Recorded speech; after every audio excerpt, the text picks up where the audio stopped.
Paano nga ba natin nata-translate ang mga salita gamit si Google Lens? Sabi dito, Google Lens discover how Lens in the Google app can help you explore the world around you, use your phone camera to search, to translate, and many more.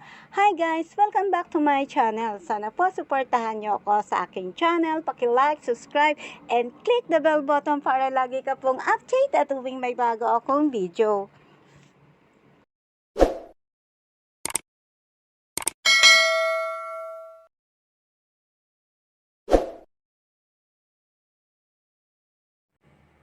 So, punta tayo sa ating Play Store at i-download natin ang Google Lens. Ito yung si Play Store. Then, dito sa search bar, i-type mo lang ang Google Lens. Yan. At ito po yung pinaka-picture niya, si Google Lens. I already download this na, kaya I click open na lang. At pagbukas po natin ang ating application kay Google Lens, ay ito na po yung makikita natin. So, kung meron tayong bagay na maintindihan or hindi natin mabasa kasi nga iba po yung language niya, madali na po nating malaman ngayon using Google Lens. Mapa-Korean language siya, Japanese, Chinese, Russian, ay madali natin mababasa yung mga yon using this application. So, i-click mo lang to, center.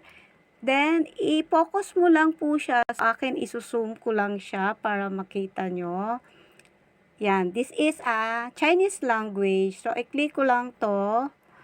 I-click ko lang yung translate.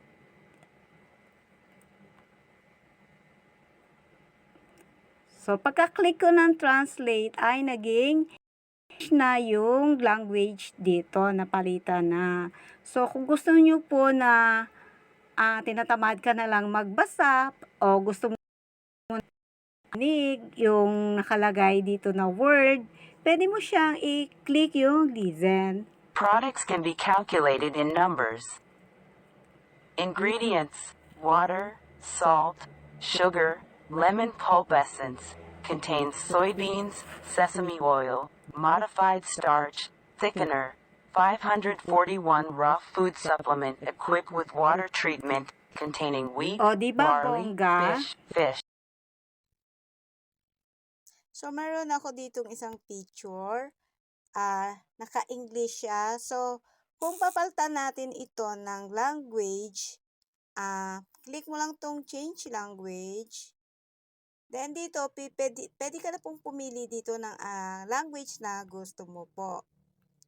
Para kung may papadalan po kayo, ay pwedeng mabago yung language nito kung hindi naman siya nakaintindi ng English. Tapos, pwede mo na rin po siyang i-share. Halimbawa, ang ikiklik ko ay Arabic. Yan, naging Arabic na po yung language. And, pwede mo po itong i-share.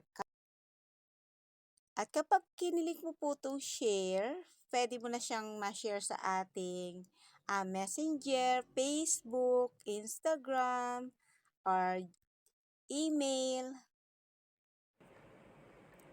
So, ganun lang po kadali gamitin si Google Lens. Bye! Thank you for watching. See you on my next video.